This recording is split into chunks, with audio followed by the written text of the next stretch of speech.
Feliz noche, hermanos. Sean bienvenidos en el nombre de nuestro gran Dios y Salvador Jesucristo a otra noche de conferencia profética. Quiero dar las bienvenidas a las visitas, si las hay. Quiero decirles que el mejor lugar que han buscado es escuchar la palabra de nuestro Dios. Así que para mí es un privilegio poder presentar esta clase de temas que el mundo necesita escuchar. Así que, hermanos, para no perder más tiempo, vamos a orar para pedir la dirección del Espíritu Santo. Digamos de rodillas. Bendito Señor que estás en el cielo, santificado sea tu nombre. Agradecemos porque tú has permitido que tu pueblo se reúna para poder escuchar tu palabra. Te pedimos, Señor, humildemente, que tu Espíritu Santo nos guíe a toda verdad y que este tema que se va a presentar en esta hora sea para exaltar tu palabra y para glorificar tu nombre. Bendice nuestra mente, que nuestra mente pueda estar atenta a tu palabra para que esa palabra quede sembrada allí y dé fruto a 100%. Te pedimos, Señor, que te quedes con nosotros. Te lo suplicamos en el nombre de Jesús. Amén. Mis hermanos, vamos a tener un estudio de la palabra de nuestro Dios. El tema lo he titulado Las tres dimensiones del sábado. Cuando hablamos de profecías que tienen que ver con tiempos finales, es importante tocar este tema. ¿Saben por qué en esta serie quise incluir este tema referente al sábado? Porque este mandamiento es el que ha sido más atacado por el cristianismo en general. La mayoría de iglesias están de acuerdo con 9 mandamientos, menos con 10. Es interesante, hermanos, que con el que tienen problema es el 4º mandamiento. Yo les hago una pregunta: ¿de qué habla el 4º mandamiento de la ley de Dios? Del sábado. Así que de eso vamos a estudiar. Vamos a hacer un estudio profundo y voy a demostrar bíblicamente de que guardar el sábado tiene 3 dimensiones para el pueblo de Dios. 3 dimensiones. Así que necesito que estén atentos porque esta información vale oro. ¿Están atentos, hermanos? Ok. Génesis 1:1. En el principio creó Dios los cielos y la tierra. En el hebreo es Elohim. La palabra que aparece de primero es Elohim, que es el nombre plural de Dios en hebreo. Elohim. O sea, tendría que decir en el hebreo Dios, Elohim. En el principio creó los cielos y la tierra. Ahora, ¿quién es Elohim? El nombre Elohim es el nombre hebreo de Dios. Pero ¿quién es Elohim? Aquí dice que Elohim en el principio creó los cielos y la tierra.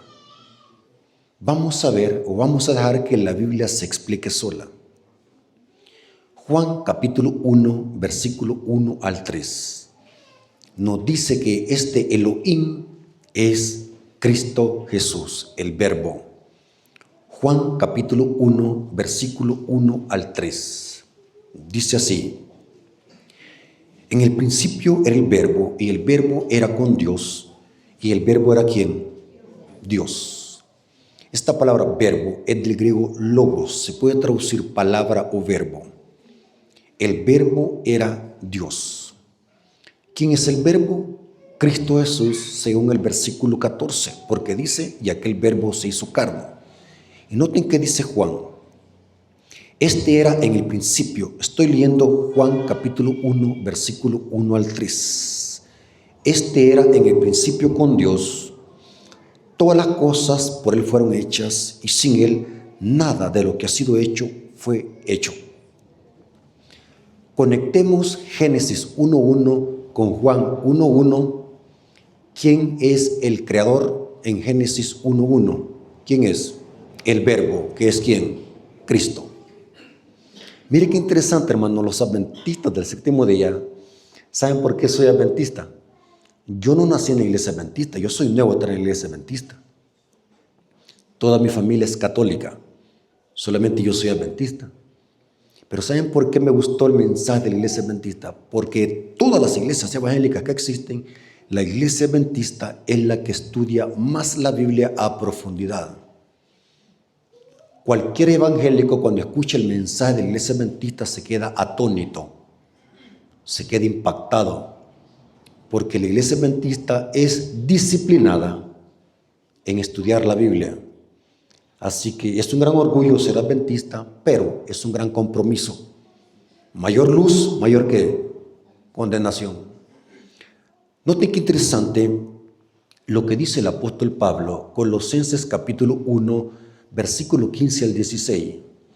Colosenses capítulo 1, versículo 15 al 16. El creador de Génesis es Cristo.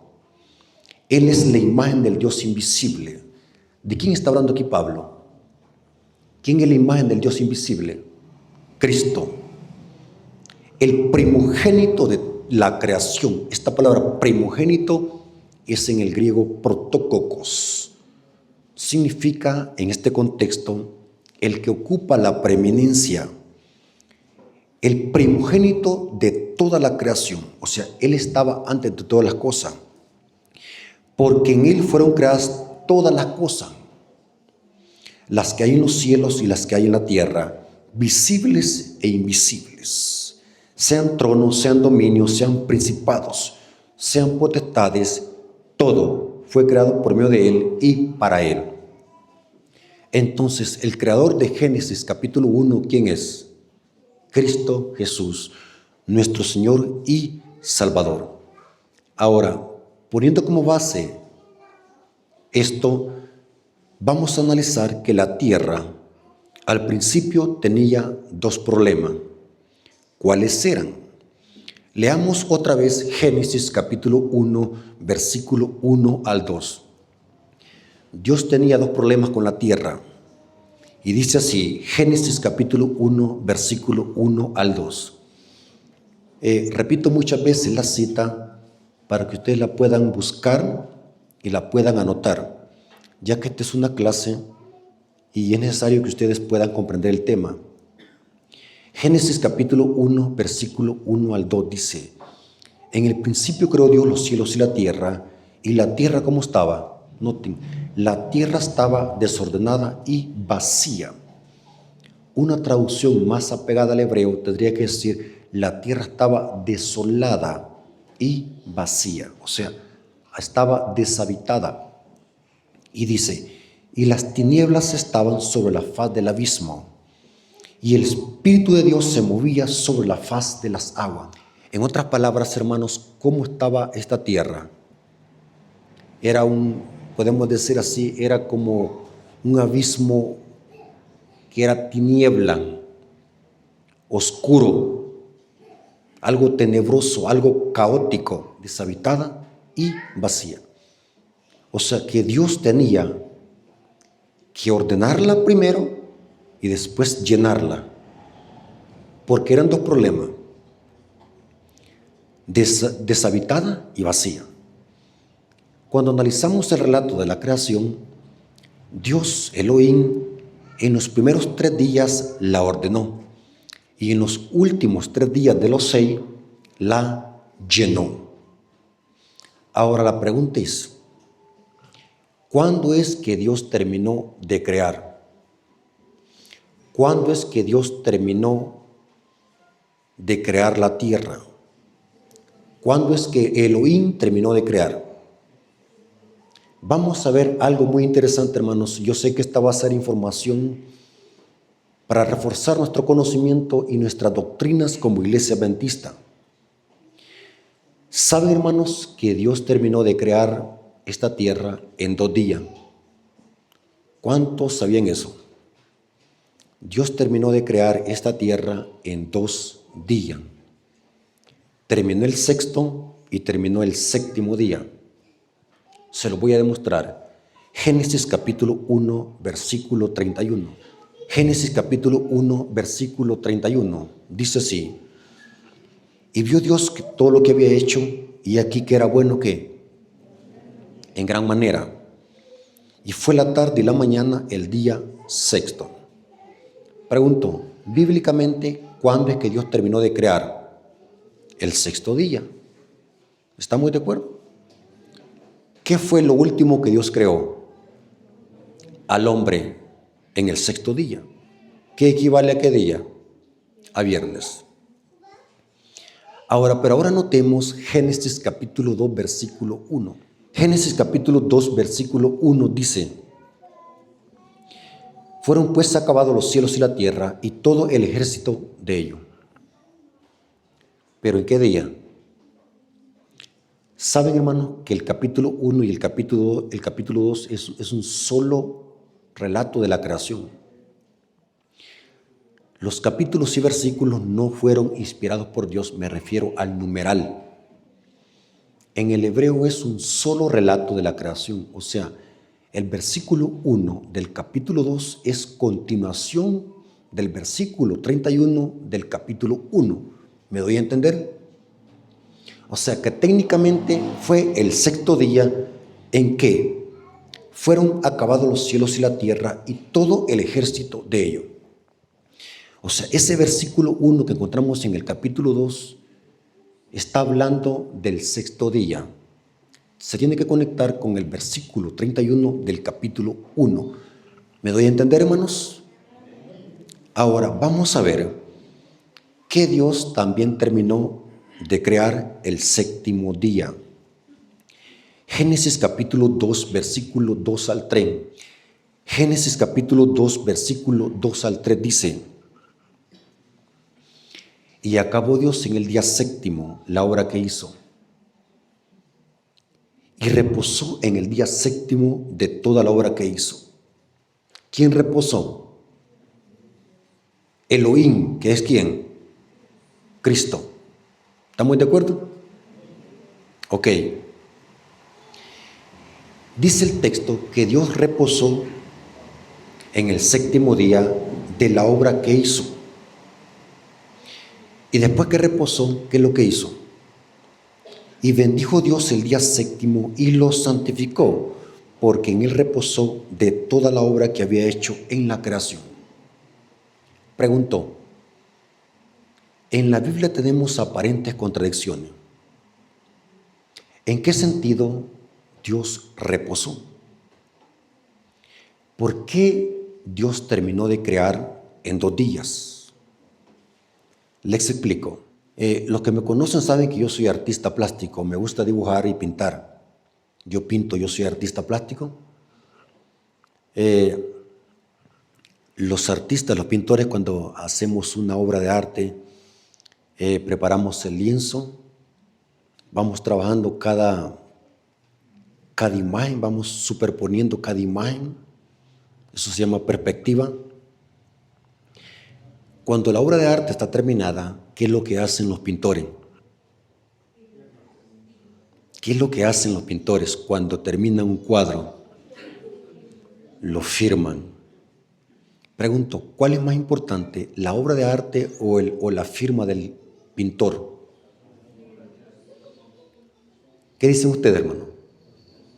Por ejemplo, usted va a una galería y ve una obra de arte y le impacta y usted dice, ¿quién la hizo? Y empieza a buscar a un lado, en la parte superior del cuadro, y empieza a buscar la firma y ahí aparece quién lo hizo. Entonces, ¿cuál es más importante, la obra de arte o la firma? La firma de quién lo hizo. ¿Sí?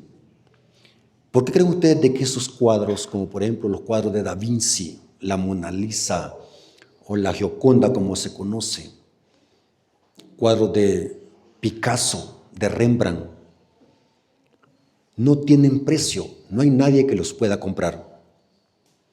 ¿Saben por qué valen mucho?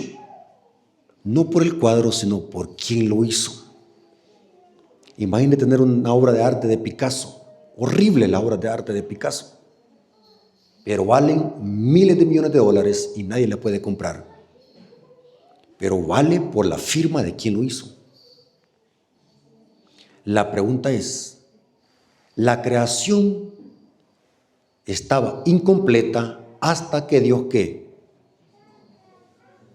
¿Están siguiendo la hilación lógica, hermanos? Hasta que Dios, ¿qué? La firmó. ¿Y cuál es la firma de Dios? El sábado. El sábado demuestra y nos indica de que Dios es el creador de los cielos y la tierra. O sea que el sábado es un monumento recordativo de la creación de Dios. El sábado tiene una función. Nos señala que no somos producto de la evolución ni que descendemos del mono. El sábado nos recuerda constantemente que Dios es nuestro creador. Sabe, hermano, que de los 10 mandamientos solamente el cuarto inicia con la palabra acuérdate. ¿Saben por qué dice acuérdate? Porque es un recordativo de que Dios es el creador. Otra pregunta, ¿cuándo es que Dios bendijo y santificó el sábado? ¿Cuando el día estaba iniciando, cuando estaba a mediodía o cuando el día terminó? ¿Qué dicen ustedes? ¿Cuándo es que Dios santificó el sábado? Tuvo que haber sido después de que Él lo reposó. Porque el texto así dice. Pueden leer Génesis capítulo 2, versículo 2 al 3. Y acabó Dios en el día séptimo la obra que hizo. Y reposó en el día séptimo de toda la obra que hizo. Noten que primero reposó. Y ahora, y bendijo Dios el día séptimo y lo santificó. O sea que Dios primero reposó en ese día y después que lo reposó, cuando el día terminó, lo bendijo y lo santificó. Pregunto, ¿esa santidad se le puede pasar a otro día? Pregunto, ¿podemos nosotros decir de que el domingo es santo? ¿Por qué? Porque Dios no lo santificó. Dios santificó y bendijo y reposó el séptimo día. ¿Alguien puede decir cuál es el séptimo día? Y la gente cree de que la Biblia es ambigua respecto a este tema. Pero sabe, hermanos, que cuando vamos a la Biblia católica, ¿cuántos alguna vez han leído la Biblia católica? Saben de que la Biblia católica dice sábado, séptimo día. Ahora, vamos a analizar algo muy importante,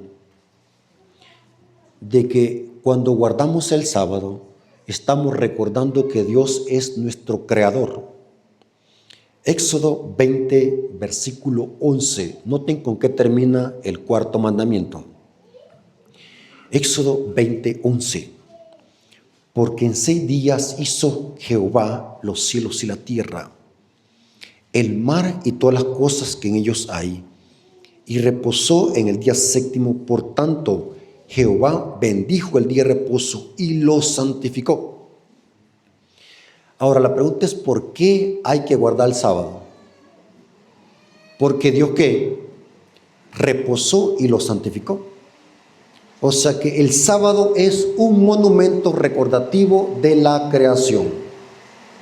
O sea que guardar el sábado no es simplemente dejar de trabajar y congregarse en la iglesia. Los adventistas del séptimo día reconocemos de que cuando guardamos el sábado estamos reconociendo de que Dios es nuestro creador y nosotros sus criaturas. Está sobreentendido de que nosotros no somos producto de la evolución ni tampoco de un Big Bang. Nosotros venimos de la mano del creador y nuestros antepasados no son los monos, sino que son Adán y Eva. La gente que cree en la evolución, que descendemos del mono, ¿sabe qué les digo yo? Si usted cree que descendemos del mono, véase hacia atrás y me dice si tiene una cola.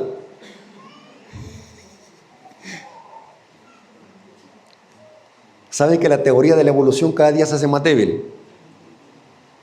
La ciencia está admitiendo y está aceptando la creación. Es absurdo. Ahora, vamos a ver otro punto muy importante. Que el sábado, la función primordial del sábado es señalar que Dios es nuestro creador. Y de paso, esta función del sábado es un antídoto contra la idolatría, el ateísmo, porque constantemente el sábado nos está recordando que solamente Dios merece la adoración porque Él es el creador. Ahora, pero vamos a ver que el sábado tiene una segunda función. Después de la entrada del pecado, Dios le dio una segunda función al sábado, a este mandamiento. Vamos a ver de qué esta segunda función está en Deuteronomio capítulo 5, versículo 12. Y nos saltamos al versículo 13 y 15. Deuteronomio capítulo 5, versículo 12. Versículo 12 al 13 y después nos saltamos al versículo 15. Hermanos, está lloviendo, ¿verdad? O significa que va a ser frío. ¿Sí? Yo vengo de una tierra que es caliente, hermanos, una zona costera. Por eso es que a mí estos cambios de clima son drásticos para mí, para mi bronquio. Yo vengo de una tierra donde a esta hora, hermano, está uno como que si ha salido del baño, sudando, a chorro. Entonces, hermanos, pero aún así hay que darle gracias a Dios por la lluvia. Porque esa lluvia significa que va a haber que comida, elote. ¿Cuándo es la temporada de los elotes aquí? Para que me inviten, quiero venir a comer elote.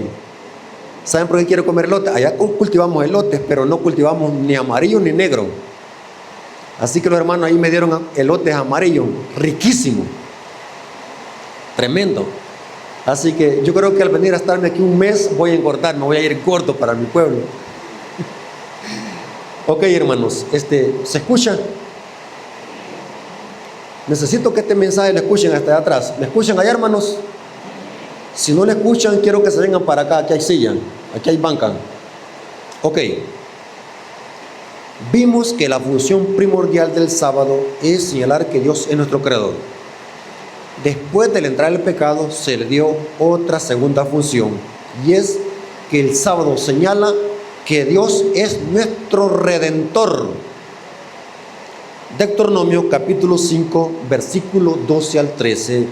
Y después saltamos al versículo 15. ¿Saben por qué el libro de Deuteronomio se llama Deuteronomio? La palabra Deuteronomio es una palabra compuesta. Deuton significa repetición y nomos ley, repetición de ley. Por eso es que en el libro de Deuteronomio se repiten los 10 mandamientos. En Éxodo 20 están los 10 mandamientos, pero se repiten en Deuteronomio capítulo 5. Pero noten que cuando se habla del sábado, se dice algo diferente. Deuteronomio capítulo 5, versículo 12 al 13, y después nos saltamos al versículo 15. Guardarás el día sábado para santificarlo, como lo ha mandado Yahvé, tu Dios. 6 días trabajarás y harás todas tus obras. Y ahora noten cómo dice, recuerda. Noten ahora la frase recuerda. Se dice de una manera diferente. Recuerda que fuiste esclavo en el país de Egipto y que Yahvé tu Dios te sacó de allí. Estoy leyendo la Biblia Católica de Jerusalén. Y que Yahvé tu Dios te sacó de allí con mano fuerte y tenso brazo. Por eso Yahvé tu Dios te ha mandado a guardar el día sábado. Ahora, ¿por qué razón Israel iba a guardar el sábado? Para que no se olvidara de qué, de que había sido ¿qué? Esclavo. ¿A dónde? en Egipto. Note que es bien diferente el mensaje que se plasma hoy en el cuarto mandamiento. Pregunto, y estos versículos son los que los protestantes tuercen para sostener de que el sábado es exclusivamente para los judíos, porque ellos dicen de que el sábado se dio a Israel después de que Israel saliera de Egipto. Lastimosamente, en el protestantismo no tienen un conocimiento profundo como lo tiene la Iglesia Adventista de la Biblia. Cuando analizamos este tipo de historias, estas son historias tipológicas. La salida de Israel de Egipto, ¿saben qué representa? Es una historia tipológica. Representa cómo Cristo nos libertó del Egipto espiritual que representa el mundo. ¿Quién tenía esclavo a Israel en Egipto? Faraón. ¿Saben que en Ezequiel 29:3 a Faraón se le llama el gran dragón? ¿Quién es el gran dragón en Apocalipsis 12? El diablo. Porque las historias que encontramos en el Antiguo Testamento son historias tipológicas. Son historias pero con una dimensión profética. Son historias con una doble referencia. Ahora vamos a ver de que el Egipto representa el mundo y el pecado. Faraón representa ¿el qué? Al diablo. Pregunto, ¿cómo fue libertado Israel de Egipto? ¿Qué medio usó Dios para libertar a Israel de Egipto? La muerte de un ¿qué? De un cordero. ¿Quién representa ese cordero? A Cristo. Cristo, con su muerte en la cruz, nos libertó de las garras de Faraón, que es el diablo. Noten cómo dice Hebreos 2:14. Hebreos 2:14 dice, así que por cuanto los hijos participaron de carne y sangre, ¿qué dice? Él también participó de lo mismo. ¿De quién está hablando acá? De Cristo. Para destruir por medio de la muerte al que tenía el imperio de la muerte. ¿Esto es quién? El diablo. Y dice el versículo 15, y librar a todos los que por el temor de la muerte estaban durante toda la vida sujetos a servidumbre. ¿Cuándo es que Cristo nos libertó? Con su muerte. ¿De qué nos libertó? Del pecado. ¿Quién nos tenía esclavizado? El que tenía el imperio de la muerte, ¿que era quién? El diablo. Cristo nos libertó del Egipto espiritual, que es el mundo y el pecado. Ahora, cuando alguien practica las cosas del mundo, hablando en un sentido negativo, ¿qué significa? Que aún sigue ¿a dónde? En Egipto. Cuando alguien practica las cosas del mundo en un sentido negativo, aún está en el Egipto espiritual. Cuando alguien come aún comidas inmundas, como las que se comían en Egipto, es que aún sigue esa persona en Egipto. Cristo dijo, estamos en el mundo, pero no somos ¿de qué? Del mundo. Cuando una persona es amiga del mundo, ¿cómo le llama la Biblia? Santiago 4:4, almas ¿qué? Adúltera. O sea, es bien importante que nosotros hagamos esa conexión. La salida de Israel de Egipto representa cómo Cristo nos liberta del pecado. Israel salió de Egipto, ¿para dónde? Para ir al desierto. Y después del desierto, ¿a dónde iba a ir? A la Canaán ¿qué? Terrenal. Nosotros salimos del mundo, pero permanecemos en el mundo, que es el desierto. Y nos dirigimos ¿para dónde? Para la Canaán ¿qué? Celestial. O sea, las historias son tipológicas. Ahora, vamos a ver algo muy interesante. Vimos en este tema que Elohim, que es Cristo, ¿qué día reposó de su creación? Sábado. Ahora, vamos a ver de que ese mismo Elohim, ¿qué día reposó en la redención? Cuando nos redimió con su muerte, ¿en qué día reposó? ¿Coincidencia? No. La Biblia no es coincidencia. La Biblia es una perfecta armonía. ¿Saben de qué este tema que estoy predicando en esta hora? El protestantismo lo desconoce rotundamente. Según la Biblia, ¿qué día Cristo reposó en la redención? Lucas 23, 54 al 56. Lucas 23, 54 al 56 dice: era el día de la preparación. El día de la preparación era el nombre que le daban los hebreos al sexto día, donde se hacían los preparativos para el Shabbat. Noten, era el día de la preparación, o sea, equivale a viernes, y estaba para comenzar el día sábado. Y las mujeres que habían venido con él desde Galilea, se infiere que estas mujeres eran las tres Marías. Y se infiere que allí iba María, la madre de Jesús. Aunque el texto no lo diga, pero se infiere o se deduce de que María, la madre de Jesús, era una fiel guardadora del sábado. Saben de que los católicos, ellos dicen que no idolatran a María, sino que la veneran, pero en la práctica es pura idolatría. El catolicismo ama tanto a María que la idolatran, pero no hacen lo que María hacía. Saben de que María era una fiel guardadora del sábado. Si María estuviese viva en este momento, ¿a qué iglesia fuera? ¿A una iglesia católica o a una iglesia adventista? Usemos el sentido común, usemos la lógica. María era judía, era una fiel guardadora del Shabbat. Y aquí dice: siguieron también y vieron el sepulcro y cómo fue puesto su cuerpo.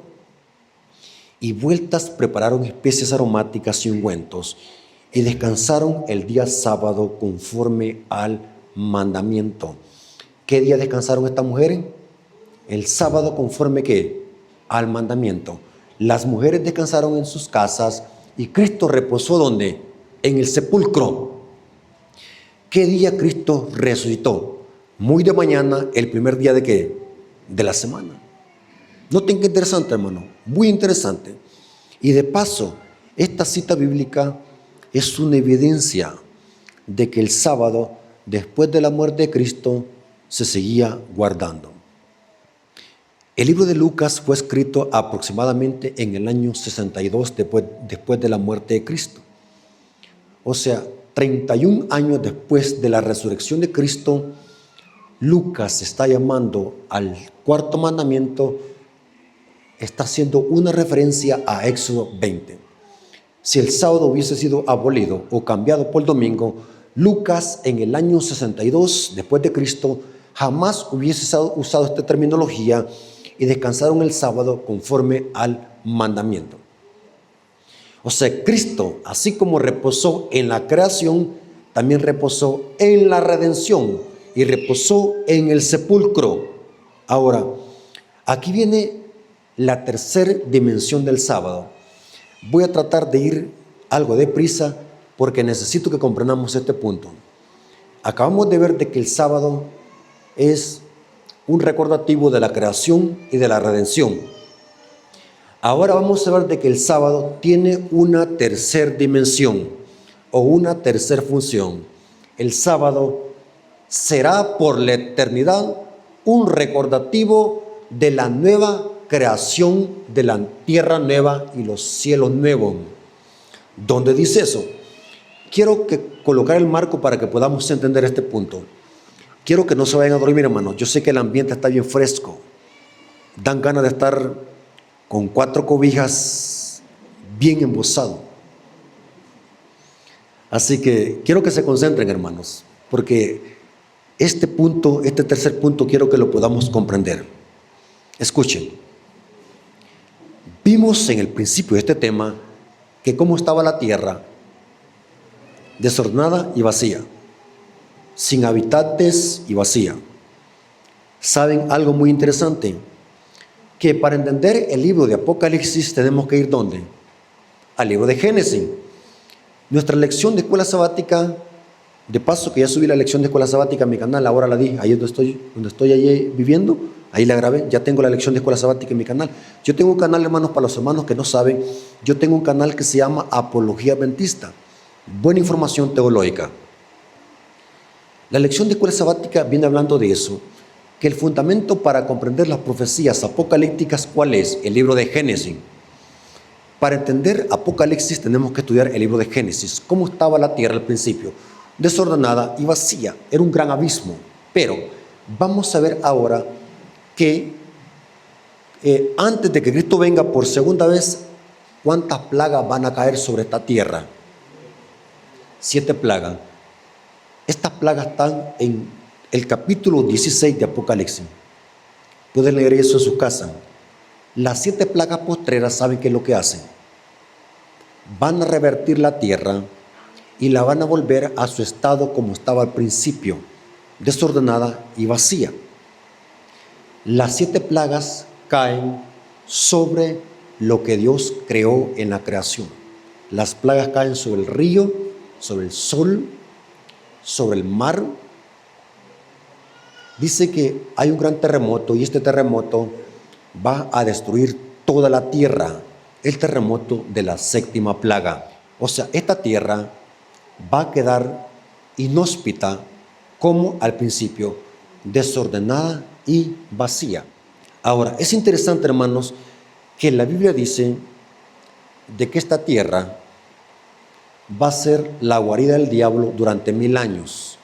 ¿Y cómo estará la tierra durante los 1000 años? Va a ser un ¿qué? Un gran abismo. Apocalipsis 20, versículo 1. Apocalipsis 20, versículo 1. Vi a un ángel que descendía del cielo. Se puede comprobar de que este ángel es un símbolo de Cristo, con la llave del abismo y una cadena en la mano. Y dice el versículo 2, y prendió al dragón en el gran abismo. Esa palabra abismo en el griego es abusos. Es el equivalente a la palabra hebrea que se encuentra en Génesis 1, versículo 1 al 3. Noten que la tierra por 1000 años estará como un gran abismo. La tierra va a ser inhóspita. La tierra va a estar desordenada y vacía. ¿Y qué es lo que va a causar eso? Las plagas y el gran terremoto de la 7ª plaga. Noten cómo describe Apocalipsis 16, versículos 18 al 20, lo que hará el gran terremoto. Apocalipsis 16, versículos 18 al 20.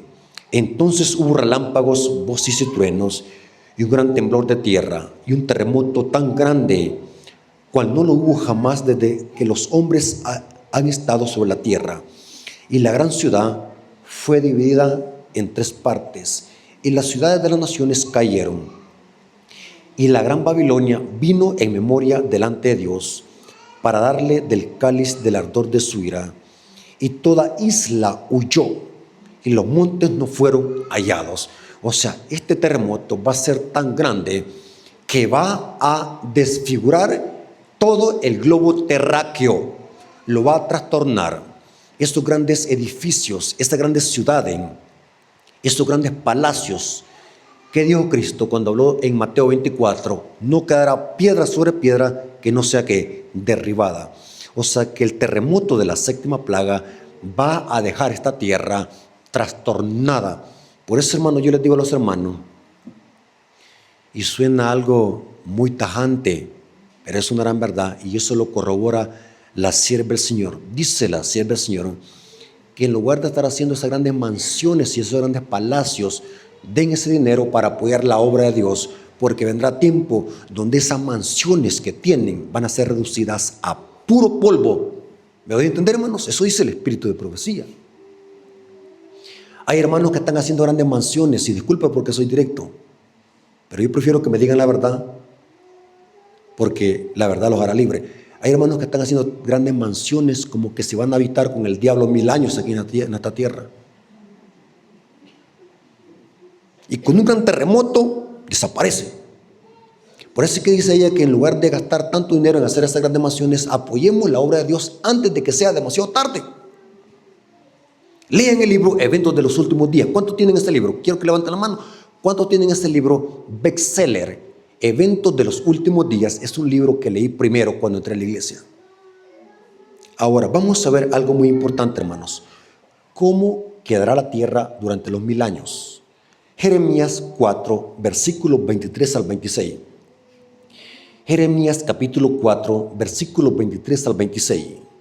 Dice así: miré a la tierra y aquí estaba ¿cómo estaba la tierra? Estoy leyendo Jeremías capítulo 4, versículos 23 al 26. Miré a la tierra y aquí que estaba como asolada y vacía. ¿Dónde vimos eso, hermano? En Génesis. Mire qué precioso, hermano, es estudiar la Biblia. Estudiarla, no leerla. Porque hay muchos que la leen, pero no la entienden. Miré a la tierra y aquí que estaba asolada y vacía. Y a los cielos no había en ella luz. Miré a los montes y aquí que temblaban. Todos los collados fueron destruidos. Miré y no había hombre. ¿Qué pasó con los hombres? Fueron destruidos, ¿por qué? Por las plagas. Todas las aves del cielo se habían ido. Noten. Miré y aquí el campo fértil era un desierto. Y todas las ciudades eran asoladas delante de Jehová, delante del ardor de su ira. Noten cómo quedará la tierra, quedará en oscuridad, un gran abismo, tenebroso. ¿Se imaginan, hermanos, cómo será eso? Un ambiente caótico, tenebroso. La tierra quedará desolada y vacía. Saben de que los testigos de Jehová, cuando llegan a mi casa, y lo primero que me predican es la tierra nueva. Me enseñan unas revistas donde aparece gente que está ahí disfrutando en la tierra nueva, comiendo verduras y fruta, porque ellos creen que durante los 1000 años aquí va a ser un paraíso. Están confundidos. Pregunto, según lo que estamos leyendo, durante los 1000 años aquí va a ser un paraíso en esta tierra. ¿Habrá un paraíso? No. ¿Qué hará? ¿Qué pasará? Habrá que un gran abismo. ¿Saben de qué este será la habitación del diablo durante 1000 años? Este será el desierto donde habitará Azazel, nombre dado al diablo en Levítico 16. El destierro de Azazel es cuando el diablo es encarcelado durante los 1000 años en esta tierra, que será un gran abismo. Ahora, para terminar, hay cosas que se entienden hasta por lógica. Yo enseñaba en la sociedad de jóvenes el sábado que para qué Dios nos hizo la mente. ¿Para qué, hermanos? Díganme, ¿para qué nos hizo esta cabecita que tenemos aquí? Tóquesela. ¿Para qué tenemos esta cabecita? Para pensar. Lastimosamente hay quienes no la usan para pensar. Dijo alguien allí, hay muchos que quisieran que la cabeza fuera una aplicación para que lo usaran. Y es cierto, mi abuelito una vez dijo que la cabeza no es solamente para andar pelo, sino para pensar. Pero muchos no la usamos la cabeza para pensar. ¿Saben que si nosotros pudiésemos sacarle al máximo a nuestro cerebro, fuéramos cada uno un Albert Einstein o un Leonardo da Vinci? ¿Saben de que estuve estudiando yo me gusta estudiar, hermano? ¿Saben que yo tengo eso que me gusta estudiar? Estudio mucho, casi paso 6 horas diario estudiando. Vi un reportaje científico donde la ciencia ha constatado y ha demostrado que solamente una neurona, ¿saben qué es una neurona? Son lo que une nuestro sistema nervioso. En nuestro cerebro tenemos miles de millones de neuronas. Y decía ese dato que solamente una neurona que tenemos en el cerebro tiene la capacidad para almacenar información de una biblioteca de 7 pisos. Pero no le explotamos la cabeza. Tenemos ahí la cabeza solamente para andarla de adorno. Sí, para andar pelo, para andar sombrero, para andar gorra. La cabeza es para pensar. Dios nos dio la mente para pensar. Sí. Pregunto, ¿qué día Dios va a descansar cuando haga un cielo nuevo y una tierra nueva? Pregunto, ¿habla la Biblia que va a haber un cielo nuevo y una tierra nueva? Sí, la Biblia dice eso. La pregunta es, ¿qué día Dios va a descansar en la nueva creación? Yo les hago una pregunta, ¿por qué tenemos un ciclo semanal de 7 días? Porque Napoleón Bonaparte lo inventó. ¿Por qué tenemos una semana de 7 días? Porque Isaac Newton le inventó, ¿verdad? ¿Por qué tenemos una semana de 7 días y no de 8 o de 9 días? 7 días. Porque la semana de 7 días es de origen ¿qué? Divino. ¿Sabe, hermanos, que los astros están asociados con periodos de tiempo? Por ejemplo, un año, ¿cómo se cuenta un año? Es lo que da ¿qué? Vuelta a la Tierra alrededor de ¿qué? Del Sol. Lo que cuenta un mes, ¿qué es? Hermanos, ¿cuántos han ido a la escuela acá? Lo que cuenta un mes son la luna. Por eso es que los hebreos celebraban los novilunios, los cabos de mes. Pero no existe ningún astro que tenga que ver con la semana. ¿Por qué tenemos una semana de 7 días? Porque es de origen divino. ¿Saben, hermanos, que en la tierra nueva se mantendrá aún el ciclo semanal de 7 días? Pregunto, y con esto voy a terminar. No se vayan a dormir, hermanos, porque esta información que voy a dar vale oro. ¿Ya se durmieron? Si ya se durmieron, péguense un aruñón en la costilla. Aquí topa el catolicismo y el protestantismo. Ellos dicen, el sábado quedó abolido, era para los judíos. Pero ahora vienen los adventistas y dicen, ahora dicen los adventistas, ¿qué día se va a guardar en la tierra nueva? Isaías 66, versículos 22 a 23. O sea que el ciclo semanal se va a mantener en la tierra nueva. Y el sábado se va a seguir guardando, hermanos. Significa que si usted murmura por guardar el sábado aquí en la tierra, no está apto para ir a la tierra nueva. Isaías 66, versículos 22 al 23. Porque como los cielos nuevos y la nueva tierra que yo hago permanecerán delante de mí. Pregunto, ¿tenemos cielos nuevos y tierra nueva en este momento? No. Y noten cómo dice Jehová. Así permanecerá vuestra descendencia y vuestro nombre, y de mes en mes,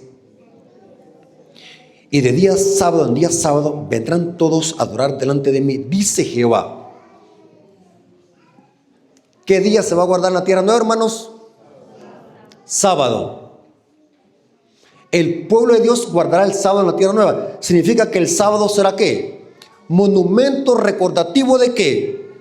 De la nueva creación o de la recreación, podemos decir.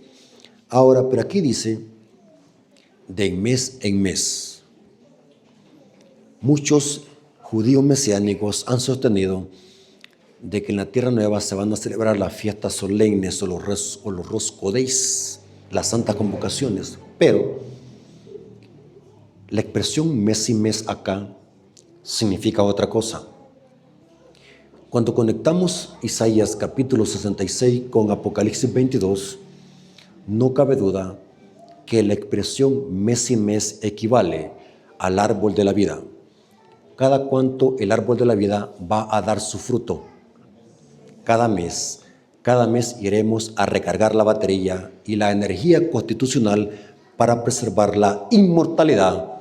Será comiendo del árbol de la vida. Hermanos, no cabe duda que en la tierra nueva se seguirá guardando el día sábado, el día que Dios santificó. Y se comprueba con esta cita que en la tierra nueva se mantendrá aún el ciclo semanal de 7 días. Por lógica se entiende, porque si va a haber séptimo día, para que haya séptimo día, tiene que haber un sexto día, un quinto, ¿sí? Un cuarto, ¿sí? Y así sucesivamente. Así que, hermanos, el sábado tiene 3 dimensiones para el pueblo adventista. Es monumento recordativo de la creación, de la redención y de la tierra nueva. ¿Se dan cuenta, hermanos, por qué el diablo odia este mandamiento? Porque este mandamiento señala a Dios en estas tres dimensiones: nuestro creador, nuestro redentor y nuestro recreador, o el que hará nuevamente la tierra nueva. Hermanos, Dios les bendiga. Espero que hayan comprendido esta información, este tema, y que todo haya sido para la gloria de nuestro Dios. ¿Cuántos comprendieron el tema, hermanos? ¿Quedó claro? ¿No hay ninguna duda? Acepto preguntas, hermanos. Ok, hermanos, el sábado termina esta conferencia. La vamos a terminar con un seminario en la tarde. Así que si tienen preguntas, hermanos, traigan sus preguntas el sábado en la tarde, porque en la noche desaparecemos de Chillás. Así que, hermanos, Dios les bendiga y que la honra y la gloria haya sido para nuestro Dios. Amén. Muchas gracias por la palabra de Dios que fue desarrollada por medio de la Biblia. Ya decíamos ayer y hace un momento que usted puede ir a Transmisiones Emanuel para repasar. Si acaso usted no pudo anotar algunos textos bíblicos, puede ir ahí para comprender mejor, porque la palabra de Dios da testimonio de Cristo mismo y de su voluntad para nuestra vida. Así que estamos llegando a la parte final, Catarina. Es momento de despedirnos y también de invitar para que mañana estemos a buena hora. Así es, Jonathan, quisiéramos extender la más cordial invitación para cada uno de ustedes el día de mañana. Yo sé que tenemos diferentes actividades, pero ponemos un momento para venir a aprender de la palabra de Dios. El día de mañana nuevamente están invitados, y de aquellos hermanos quienes hoy siguieron nuestras transmisiones, quisiéramos agradecerles, y el día de mañana se tienen su tiempecito acá en la iglesia de Chillán 2. Estamos con los brazos abiertos para poder darle la cordial bienvenida y juntamente con usted pues disfrutar de cada noche. Así que vamos a despedir este programa con la oración especial. Hermanos, los esperamos mañana. Hagan el esfuerzo, hermanos. Estos temas son bien importantes. Y, hermanos, estamos dando los textos bíblicos para que ustedes vean que todo es bíblico. Si tienen dudas, vayan a sus Biblias en sus casas y corroboren que lo que estamos predicando aquí es la verdad. Así que vengamos de rodillas para orar.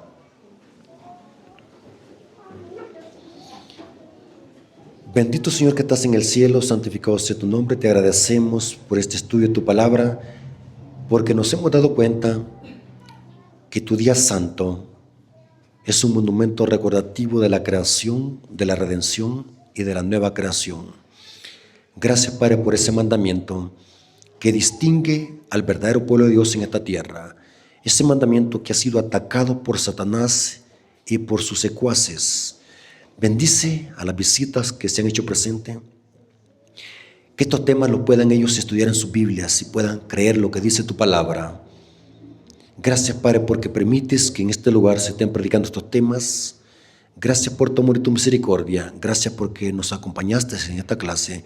Te lo agradecemos en el nombre de Jesús. Amén. Dios me los bendiga, hermanos. Feliz noche y los esperamos mañana.